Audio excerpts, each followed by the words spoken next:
So, just when you thought things would slow down, no, they increase. So, let us start with AOC. So, AOC, do I even need to say it? That woman, I honestly do believe she's just an actor, kind of like the puppet, and there's the whole man behind the curtain. But I don't want to talk about that right now because plenty of other people have talked about it. What I want to talk about is what she came out and said on that podcast, which I'll link in the description. Basically, she said Trump supporters are racist, even though we don't know we're racist, or even though by supporting Trump, we are also supporting racism. Or if we support a certain policy, we are supporting racism, even though we ourselves do not view ourselves as racist. Because last time I checked, racism was mainly towards like white people are better than black people, or black people are better than white people, or how about those actual forms of racism where on some college campuses, they do have signs now that say no whites allowed, or this is a POC safe space, or this is an area to get away from white people. I mean, stuff like that is actual modern day racism that's going on. And if you want to go back even further, during the Jim Crow laws, yes, those are also racist times. There was like, here's the white people sink, here's the black people sink. Black people or white people restroom, black people restroom. You see where I'm going with here? Things like that are true racism. Things like that, yes. Is it bad American history? Absolutely. But we still need to recognize that. But according to AOC, and many people like her, unfortunately, racism, Jim Crow, and even probably slavery is still practiced and still well and alive in America, despite the fact that I really don't see things like from the 50s or the 60s or the 40s where it says, we're sorry, if you're black, you can't eat here. But as I said, there is college campuses that are doing the whole, oh, guess what? This is a people of color safe space, no whites allowed. I'm sorry if I sound a little bit muffled, folks. I woke up with like a strange cold or something, but anyway. So what is AOC's solution? Well, she says we have to bring in people and we have to re-educate them.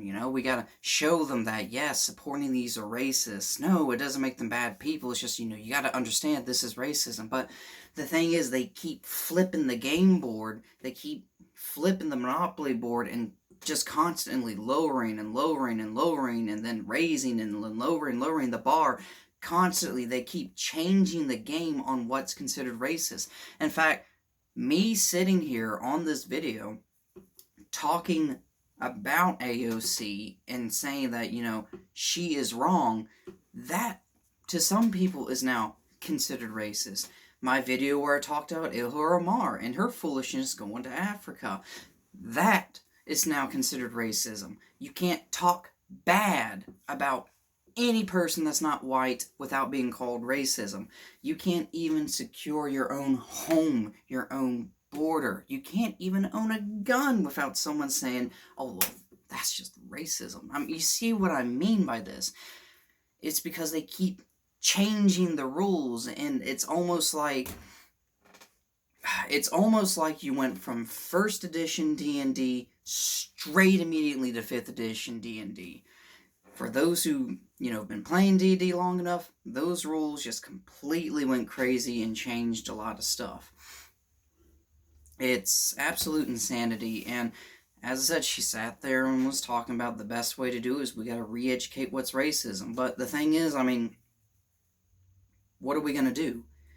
Tell, like, every single white child in America that grows up now, we're just gonna sit there and tell them, you cannot argue against people of color. Even if you do not like what they're saying or if they're being mean to you, you cannot do anything. You just have to sit there and take it.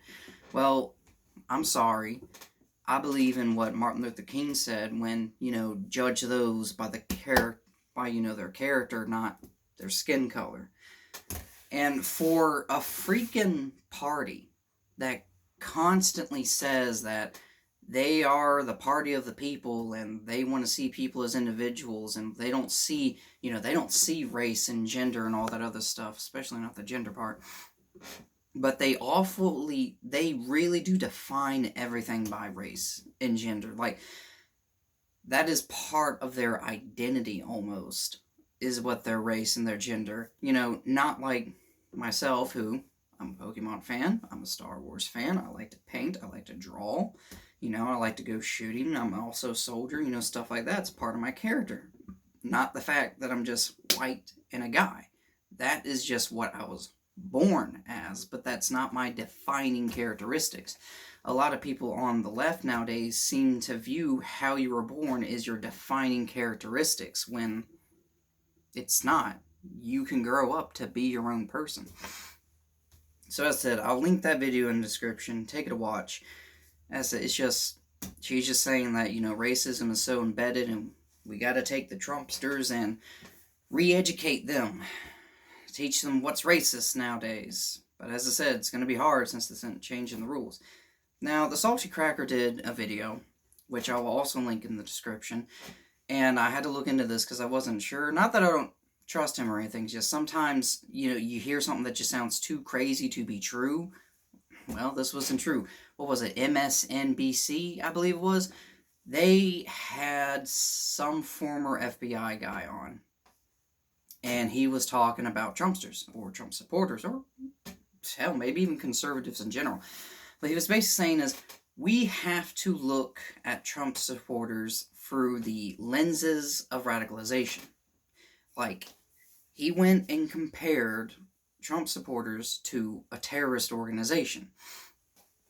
Now, for anyone who probably has been watching this stuff for a while and the left going crazy, as the Salty Cracker said, first we were deplorables, then we were racist, then we were Nazis, and now we're terrorists. So why is this important, though? Why am I talking about this? Well, so you have AOC talking about how we need to re-educate people, re-educate them in what's racist. And now you have a former FBI agent who is talking to MSNBC saying that, well, we have to look at them as radicalized, and we got to look at them as a terrorist organization. And then when you have people like Bento, who sits there and says, we got to get the red flag laws, universal background checks, this and that, it's a pattern. See, part of, like, detective work or even FBI work is you got to look at the full picture, and you got to connect dots and strings. Like, legit, those boards you see on, like, crime shows where they got the different people with the strings, that you got to do stuff like that. So the mainstream media is a direct reflection of the global left. I honestly believe that, and I believe a lot of y'all believe that too. So when you have the mainstream media talking about this type of stuff, saying that Trumpsters are terrorists, and you have people like AOC, who's a representative, saying we gotta re-educate them, help them understand what's racist and what's not racist, and then you have these lefties pulling in, saying we need red flag laws, we need to get rid of guns. Well, think about this. Red flag laws, they sound good in theory. They truly do sound good in theory, but the thing is, they will weaponize it. Listen to what they've just said. They will weaponize these red flag laws. Now, some of you might be going, well, how are they going to weaponize it? It's supposed to help and protect us. Well, the thing is, so the red flag laws are designed to where if anyone, and I mean anyone, they don't have to be related to you, they don't have to be your neighbor, they don't have to be your friend, it can be a complete and total stranger. They can, like, get your license plate on your car number, or they can get your street address or something like that. They'll call the cops, say that, I believe this guy is a danger, this is his car, or this is where he lives. They'll go in, raid your place, take your gun rights, because you're a danger. And most of the times, it's damn near impossible to get your guns back, despite the fact that if you prove that you are no danger to them. But see, that's the point of red flag laws. So if you have the mainstream media and a lot of these leftist, Democrats saying that Trumpsters are racist, and now they're sitting there saying that we're Nazis, white supremacists, and terrorists, well, what's to stop, if they gain power, or let's just say that Trump does win the White House, but the Democrats win the Senate, what's going to stop, like, Trump haters or never Trumpers from calling the cops on every single Trump bumper sticker that they see and calling in a red flag law? Everybody that has a Trump sticker on, everybody that has a Trump flag hanging out, everybody that has some form of Trump on them, what is stopping those people from calling them in and going, oh my God, this guy is a Trump supporter, I think he's a terrorist? Because as NBC said, we have to start looking at Trumpsters through the eyes of radicalization and terrorism. You see why I'm against these red flag laws. And for a lot of people on the left, y'all might be celebrating this. Like, yeah, get those guns away from those crazy right-wing people. Well, guess what? What goes around comes around. The laws that you might be supporting, we can do the exact same on you. We can get revenge in the exact same way as you did. Like, remember the going nuclear option?